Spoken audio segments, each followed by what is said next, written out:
Hi, everybody. We are live today with a fantastic Chantal Cooke with Isolation Inspiration. She really is an inspiring person.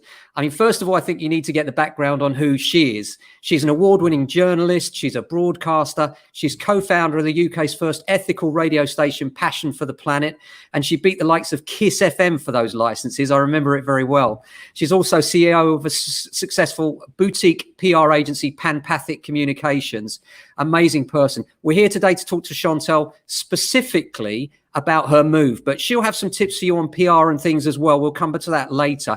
But first of all, let's have a look around that farm. Chantal, welcome. Hello, hi there. So I'll give you a quick sort of zoom around very briefly. Yeah. So kind of behind me, so basically where I'm standing right now is the edge of my land. So, and behind me is my farm, and most of, not all, but a lot of what you can see of the land there is actually my land as well. So I've got about 45 acres here. So, yeah, you can see the house in the distance, and then all that land sort of is sort of mine. And I'm very lucky. It's surrounded by both Forestry Commission land and common land. So it means that it's not likely to be built on or, have anybody else coming onto it. So it really is the perfect spot. Yeah, and I know you and I have been talking about this move for a long, long time. And I did wonder, I must be honest, I did wonder at one point, will she ever do it? Because it was such a big move and we talked about it for such a long time. And obviously, we were talking about estate agents, we were talking about rental and all sorts of things, but you finally did it. So how did you find the perfect place?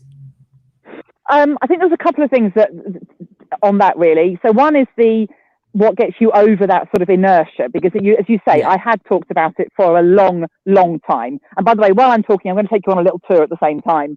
Yeah. So as you say, I talked about it for a long time, thought about it for a long time, but not actually really got round to doing it. And I think the way you get round to doing it is about finding the why for you. So that's really about why you want to do this, kind of what's the point of doing that. And I can talk a little bit more about that in a bit. But in terms of the practicalities of finding the perfect place, that's really about doing your research. Obviously, I mean, I know you as an agent would also say that, but the way I did it was I knew that what I wanted, there were some non-negotiables. So non-negotiables for me was I wanted land, enough land to have horses, I wanted good views, and I wanted no near neighbours. They were my absolute non-negotiables. And of course, my budget, that's a non-negotiable as well, obviously. So those are the things I put on paper first. And then I didn't care where in the UK I lived. So for me, the next thing I had to do was narrow down where was feasible, because otherwise you're looking at the whole of the UK and that's just not tenable. So instead what I did was I then did just online research and looked at kind of where I could afford what I wanted.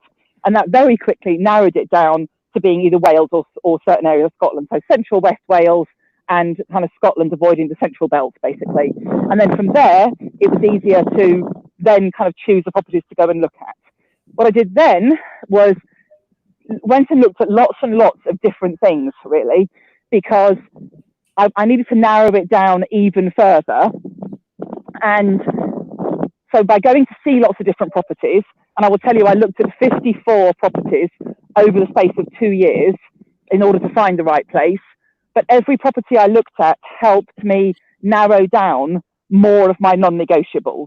So, for example, one property I looked at had everything, but the land was across a little road. It wasn't kind of attached. I realised that for me was a non-negotiable. Another place, again, was perfect, but I had a house in my view. Again, a non-negotiable. So every property I looked at helped inform the next decision I made. So that then means in the beginning, I looked at loads of stuff and then I was narrowing it down. At the same time, I think there's another important thing is to go and see lots of things. So because we were traveling an awful lot, so I was doing things like, jumping on airplanes and flying up to Inverness and hiring cars and, all that kind of thing. It's not a cheap process or a quick one. And you can't sort of just do it, after work of an evening. But I would then go and put in extra properties as well as the ones that I'd really highlighted.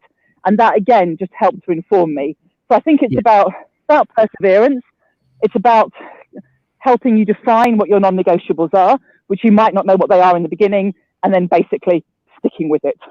And it will take time. But if you're going to do a move like this, you don't want to end up with something that you've regretted. It's a big Definitely move. not. So you want to hang on until you find the place that's perfect. And when I found this one, I knew it was perfect. And there were all sorts of problems. She tried to sell it to somebody else. I couldn't have it, blah, blah, blah. But I just stuck with it and got there in the end. So I'd say, perseverance as well. Amazing. And, looking at it, looks absolutely stunning. I must say the shots we're getting here are amazing. Now, we are live, so I'm going to say to those that are watching, if you have any comments, we'll see the comments come up. So if you've got a question you'd like to ask Chantal live about the move, please do comment and we'll see that live.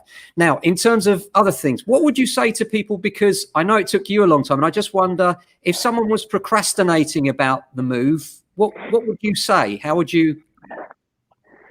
So as I kind of alluded to, I think one of the important things is your why. So why is it you want to move?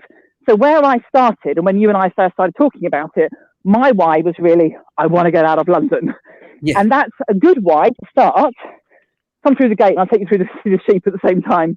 So it's a good way to start, but it's not enough, because getting out of London basically just means, well, I could move to Guildford. That's out of London, So you have to think a bit more about your why. Yeah. And for me, the way how I did that was I focused a lot on what my idea of my perfect day would be. So for me, it's being able to come out during the day and take a walk like this. It would be having horses. It would be having rescue animals. It would be being able to, say, have a cup of tea in the morning and sit out in the field and chat with the horses or the sheep or something. That was how I kind of envisaged my perfect day. So for me, it was about finding that why and then focusing on what I wanted, because that helped to define what it was I was looking for. Obviously, if I didn't have a place where the land was close to the house, that wasn't going to be possible. So those things really helped. Then again, it was taking those first steps and looking and sort of going, okay, what's feasible here? Is it realistic? Can I even afford it? What do these places look like? Because of course, if you can't afford what you're dreaming of, then you have to rethink. And then the other thing is trying it out. Now, I know that's a bit of an odd one, but I was very lucky. I spent quite a few years going up to the US, which is on the Outer Hebridean Islands. And they're very remote, very wild, very beautiful. And I got there for about 6 weeks each year and stayed in a very remote little cottage that you couldn't even drive to. It was so remote. And that gave me a really good idea of whether I liked that kind of life. I also spent 6 weeks a year for the last few years house sitting my friend's farm in Sussex. So very different kind of experience, but nevertheless gave me a sense of it. And then from there, I was able to go, this is what I love and this is what I don't. So that helped me, A, define the why, but B, also kind of feel comfortable with that decision and go, do you know what, I know I can do this. I can cope with the Hebrides, although it's not actually what I wanted with the Hebrides. But equally, I loved being in Sussex, but I knew Sussex wasn't quite right for me either, putting aside the price, which I couldn't have afforded anyway. But actually, that wasn't what I wanted. So I think it's about find your why, try it out, because that will give you a good indication of whether you can cope with it or not. Yeah. And then the third thing, I think, is about find out what your safety net is going to be. And that's where your estate agent and your mortgage broker are super important. So we had lots of conversations about, could I afford to keep my house in London, for example? So let's just say I came here, absolutely hated it, couldn't stand it, or worse than that, something happened to me and physically living somewhere this remote was just not reasonable. Yeah. What was my safety net? So for me, we managed to work out a way in the end where I could hang on to my house in Morden, rent it out, cover the costs and everything of keeping that property, and buy this place as well. Now, it did mean that it meant I had to have another mortgage, which at my time in life I'd rather not have done. But at the same time, I obviously worked out that mortgage was affordable and I could deal with it and so on. But it gave me the opportunity to come somewhere as amazing as this and have what I wanted and still have that safety net in London should the whole thing go horribly wrong and I really didn't like it. I thought it was unlikely, but it gave me that opportunity. Yeah. And it's one of the things that I always advise is that, exactly that. People say, well, we're going to another country, we're making this massive move.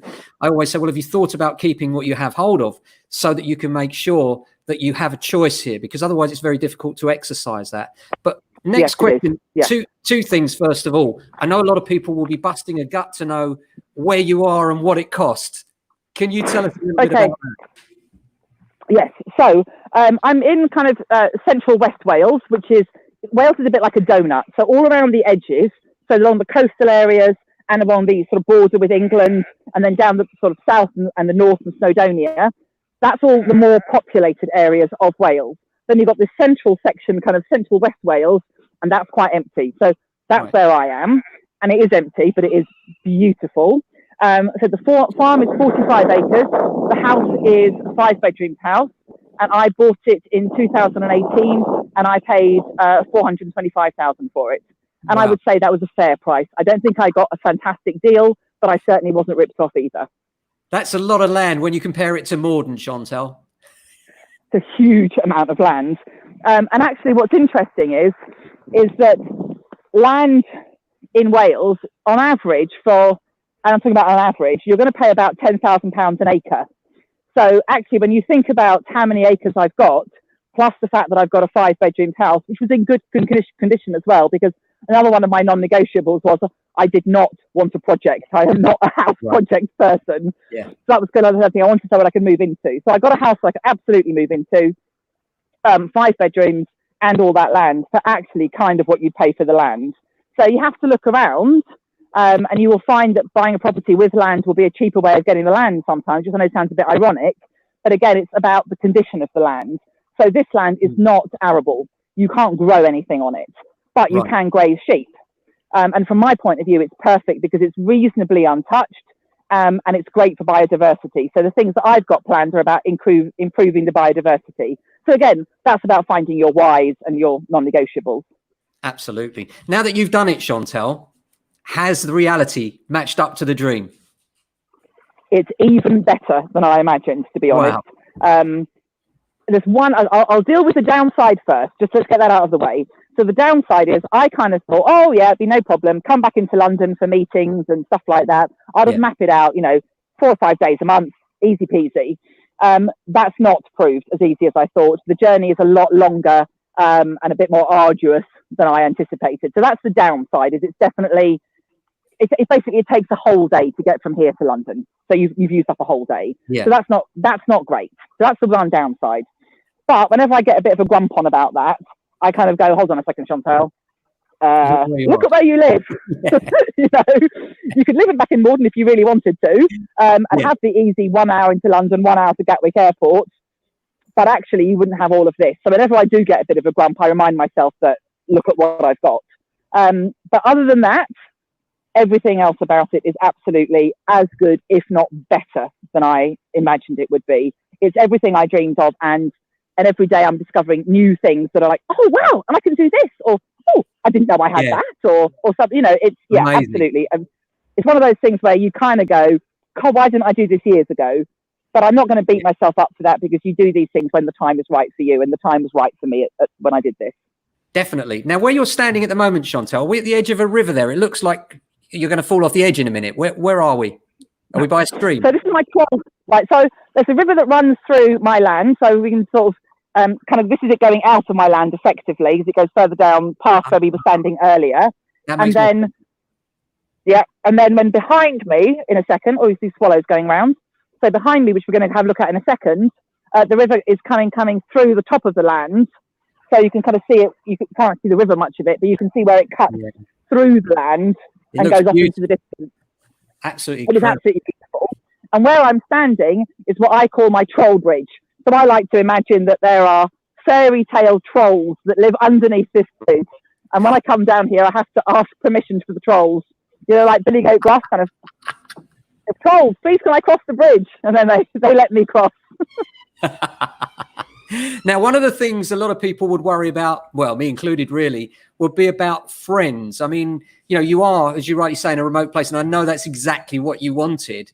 But how have you found that? Have you made new friends? Have you made efforts to make new friends? How do you do that in such a remote place?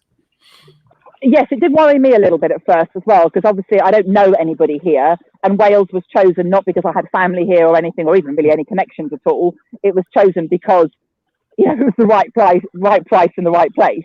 Yeah. But actually I found that it's been much, much easier than I anticipated. So there, in the valley that I'm in, there are about 5 houses in total. So my nearest neighbours are approximately a 15-minute walk kind of from where we started the video. And then I've got other neighbours kind of over in this direction a little bit. And they were all very welcoming, very friendly. Yeah, it was easy to make friends with them in the beginning, definitely. And that was a really, really good start. And then one of my neighbours, because she knew I liked horse riding, and one of the reasons I wanted to come here was to ride, she introduced me to a friend of hers who had a horse that needed exercising. I exercised him for a while until he moved on. Then that lady introduced me to another lady who had a horse, and so on. So Yeah. it kind of happened like that. It's also quite easy to strike up conversations with people in a small community like this. So as an example, there's a little sort of a cafe, if you like, that I really like in Aberystwyth called the Rydal Cafe. And I was going in there one day for lunch on my own, and there was only one table left. And the lady was just kind of cleaning the table before I sat down. Another woman came in behind me, and I could tell that she was going to have nowhere to sit. So I said, "Oh, do you want to share it with me? You know, we've got 4 places. There's only one of me. Come and sit with me." So she said, "Oh, yeah, that'll be lovely." And now in London, I don't think I'd have done that. But even if I had done it, I think then I'd have sat there studiously on my phone, you know, trying not to have a conversation with anybody. But instead, we kind of said, "Oh, you know, how are you? Who are you? You know, whatever." Oh, well, 3 hours later, this lady and I were still having a good old yak, basically. Oh, And so at the end of it was lovely. Yeah, I kind of said to her, I said, "Oh, I've really enjoyed our chat and everything. Shall we swap email addresses and then maybe we can meet up for coffee at some point?" And she was really enthusiastic, and that's exactly what we've done. So I think those sorts of things are a little bit easier in a small community than they would be in London, where you kind of, you know, don't look at your neighbours unless you really, really have to kind of idea. Definitely. Plus, there are quite a lot of things to do here. You have to dig a little bit, and it took me a while to find them, but that's where knowing your neighbours is really useful. So lots of people here use Facebook as a way of kind of telling people what's going on, and I found that in the Outer Hebrides as well. They're very big Facebook users for community information. So you go on there, there's a village Facebook page, and that will list things like there was recently a course at the local kind of community centre on how to use the defibrillator.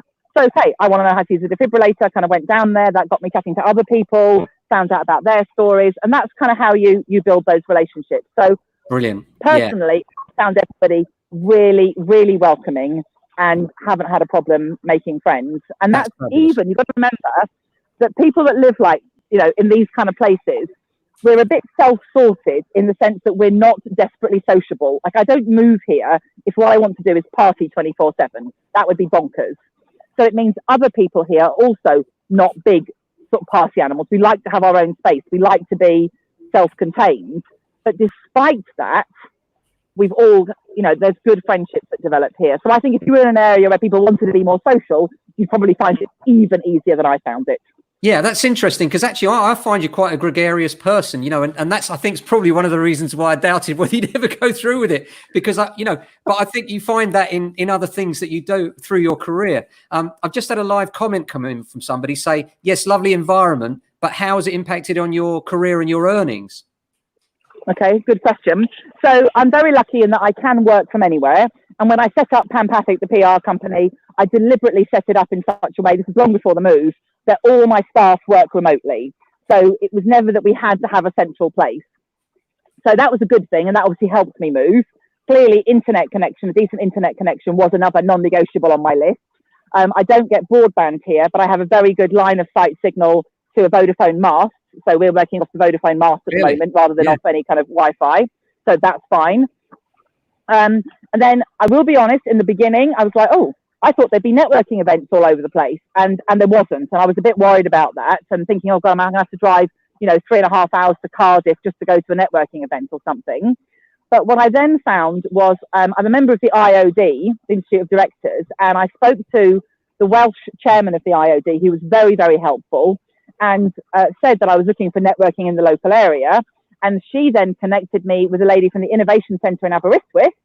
And in turn, that lady has been super helpful and connected me with other people. And of course, once you start to make just one or two connections, it kind of spreads out. And that's how you build your network. So, yeah, it's true. In the beginning, I was a little bit, oh, this is harder than I thought. And how am I going to do this? But actually, it's about kind of looking, well, who can I ask? And who might be willing to help me? And certainly, as soon as I did actually ask the question, people immediately jumped up to say, oh, yeah, I can introduce you to so-and-so, and so on. And that's kind of how it's worked. So ultimately, no, it's maybe a little dip, but no, now absolutely fine. No impact at all. And if not, if anything, I'm doing better, I think, because I'm happier. Yeah. And I must say, just looking at where you are is making me happier. And I'm sure there are lots of us now just cooped up in these COVID times, just looking at you very jealously thinking, wow, imagine all that outdoor space that you can actually use without bumping into people. It's just your move was quite fortuitous in that sense, really, wasn't it? Yes. No, I have to say I'm very, very lucky. The lockdown is really, for someone, if you're living here, it's really, really easy. I cannot imagine what it's like for you guys in London or in other big cities with no outdoor space. And perhaps if you're in a flat, you've got no garden or anything either. So I really, really, I feel for you on that. And I cannot deny I am incredibly lucky here. Yeah, we got someone else that's just chipped in and said, we've all worked remotely for 18 years. And where there's a will, there's a way. And that's clearly what you're saying as well, that you can make these things work if this is where you see your life. Because it's not all about money, is it, either? Sorry, I missed that last question. It's not all about money either, is it? It's about lifestyle. It's about, you know, your whole life, your quality of life is what's changing. I think that's really important. And as you know, I've never been particularly governed by the money. I've always been more governed by making sure I've got enough to give me the life I want. So I'm sure that I could have... You'd have had a lot more if you wanted it, if I recall right. Yeah, that's exactly how I see it. I could have taken other choices and had a lot more money. Yeah. But what's the point of it if you're not, you know, what's the point, basically? And I remember once talking to a guy who moved to Cyprus, and I kind of said, oh, you know, kind of what's it like and everything. And he said, well, I get to live like a millionaire in Cyprus because my friends have things like a boat, or, you know, can go out fishing and all those sort of things. So he said, I don't have to have it all if I'm in the environment where it is, or I've got friends that I can do it with, or I can hire the equipment, or I can go out and sit on the beach and so on, because it's only 5 minutes down the road for me. And that really made me think about this idea that where you, first of all, you kind of get a bit, well, I've got to have enough money to have a yacht and a plane and a this and a that, and, you know, whatever else it is that your dream is. But actually you don't. You have to have enough money to be able to have access to those things if and when you need them. But more importantly, to have enough money that actually you can choose where you live and then really love it. Because the lockdown for me has been a real eye-opener on how I don't have to keep running around, actually. I've got all of this incredible beauty on my doorstep. What am I rushing up and down the motorway for? Why am I jumping on an aeroplane to go somewhere else? When actually, just look at it. Just look at it. We are, and it's amazing, absolutely amazing. Yeah. And the other guys that were talking about remote working were just saying that's how they feel too. You know, very much so. Last question, Chantal. I know you know, you won't stand still. You'll do stuff. So what are the plans? What are you going to do with all this land? Right. So there's two things really. One is I want to have some rescue animals. So I want to be involved, maybe in getting some rescue horses. I probably got some pigs coming and those sorts of things as well. So I want to definitely be involved in rescuing animals, but on a level that I can manage on the land that I've got and that's kind of appropriate for me.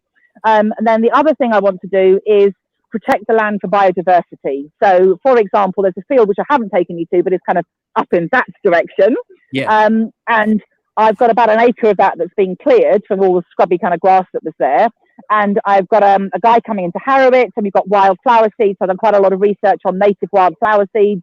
And I'm going to sow that as a wildflower meadow, with the idea being that then we're going to increase the biodiversity of that particular field and increase the number of wildflowers in there, which in turn will increase the insects, which in turn will increase invertebrates and so on. So it's about having some rescue animals to have a relationship with, because I just love animals, but also ensuring that this land is the best that it can possibly be, but what's right for it as well. You know, it's not right to cover it with fertilizer and grow crops on it. It's right for it to be mountain land. That's what it is. So let's make sure that's how it stays. Yeah, and just to qualify, Chantal is a vegan and the pigs aren't for consumption. I just thought I'd throw that out there. So. That's very true. Thank you. And top tips. What are your top tips for people considering doing this massive move you've done? So I think the first thing is find your why, because your why will define everything else, absolutely everything. But your why has to be a towards why, not an away from. So my original was away from London. That's not enough. My towards was, you know, the kind of the environment that I wanted. So I think number one, find your why. Number two is then define your non-negotiables and start pinning down where you're likely to find those kinds of properties. And if you've already got a geographical area in mind, fantastic. But if you haven't, then you'll need to look at prices to define that. So it's the why, and then the non-negotiables, which will help narrow your search. Then it's just go out and look at a lot of stuff. You just got to go looking. It's like legwork. Do the legwork, and you can't do it all on the internet. Google Maps and all that kind of thing is brilliant for eliminating some properties, but it's not enough. And then the other one would be think about your escape plan, because I think often if people are, as we said before, if they're procrastinating, it's because of the fear factor, and I really get that. So I was worried as well. So therefore, talk to your agent, talk to your mortgage broker, and find if you can have a kind of like a backup plan or an escape plan should you need it. I bet you won't, but it's always good to have it. So those are my 4 tips. Yeah, and the other thing that you mentioned to me was about reinventing yourself, because you clearly have done that. And I think that's quite inspirational as well. Yeah, and I think that's one of the wonderful things about making a big move is you kind of get to do a bit of a course correct in your life. So for me, I wanted to do a course correct of not being rushing around in London in traffic on the tube and so on. I wanted to be out in the open. I wanted to have animals. I wanted to be close to nature. And I wanted to make some genuine impact on the land. So not just being vegan and reducing my waste and all the good things that we can all do. And they're all good, definitely good. Yeah. But I wanted to do that one step more. So this enables me to have that, if you like, course correct in my life. So, or call it a reinvention if you want, but it's that kind of thing. It enables you to let go maybe some of the stuff that you're not really enjoying and embrace some of the stuff that you really feel passionate about. Absolutely. Yeah. Well, Chantal, it's been amazing talking to you, and just looking around the place is just like, it's mind blowing, as you know, from sitting in, an urban area, looking out. It's just absolutely, it's inspiring. So thank you for coming on and being a guest this week on Isolation Inspiration. It's been truly inspirational. I hope everybody's enjoyed it. We will leave some links for Chantal, because if you need PR help, and perhaps that's a subject of another talk we can do another time, then there is no one better. But thanks ever so much for joining us, Chantal. And we'll speak to you soon, guys. Thanks for watching. Bye-bye.